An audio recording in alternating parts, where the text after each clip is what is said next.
Mahigit 1,000 pamilya na ang lumikas sa mga evacuation center sa Surigao del Norte dahil sa bagyong Basyang. Bagamat humupa na ang ulan doon, hindi pa rin pinayagang bumiyahe ng Philippine Coast Guard ang ilang sasakyang pandagat papuntang Cebu at Southern Leyte. May ulat on the spot si GMA News stringer Nats Corbeta. Nats? Yes, June, Maris. Bumubuti na ang lagay ng panahon ngayon dito sa Surigao City at buong lalawigan ng Surigao del Norte. Humupa na ang ulan at inalis na ang public storm signal. Pinayagan na rin ng Philippine Coast Guard ang mga sasakyang pandagat na makapaglayag papunta at pabalik ng Siargao at Tinagat Islands. Pero pansamantala muna ang pinigilan ng PCG ang biyahe ng mga barko papunta at pabalik ng Cebu at Southern Leyte dahil nakataas pa rin doon ang public storm signal. Tinatayang aabot sa mahigit 400 pasahero na stranded sa Lipata Ferry Terminal at Surigao Port dahil sa bagyong Basyang. Pinapayagan lamang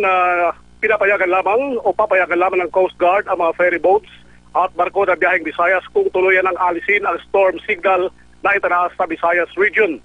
Ang mga evacuees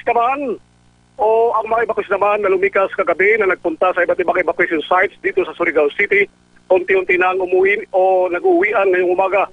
Umabot sa 1,280 kapamilya o 5,206 ka mga individual ang mga nagsilikas kagabi dito sa lungsod ng Surigao.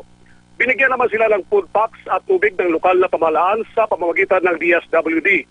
Patuloy pa rin inaalam ng PDRMC ang kabuang pinsala na dinulot ni Bagyong Basyang dito sa Surigao del Norte, kabilang na ang Siargao Island. June, Maris? Nats, kumusta naman yung mga pasaherong stranded, yung mga papunta at paalis na sa Cebu at sa Southern Leyte? Nats, kumusta naman sila? Sila ba'y inaasikaso naman? Yes, June, sa panayam natin sa Coast Guard Commander, kay Commander Mondoki kanina, sabi ni Commander Doki na nirequest niya yung mga passengers na may mga kamag-anak dito sa Surigao na tumuloy muna sila pansamantala doon sa kanilang mga kamag-anak habang hindi pa pinapayagan yung mga barko na maglayag papuntang Visayas region. Maraming salamat sa iyo, GMA News stringer Nats Corbeta, at ingat kayo dyan.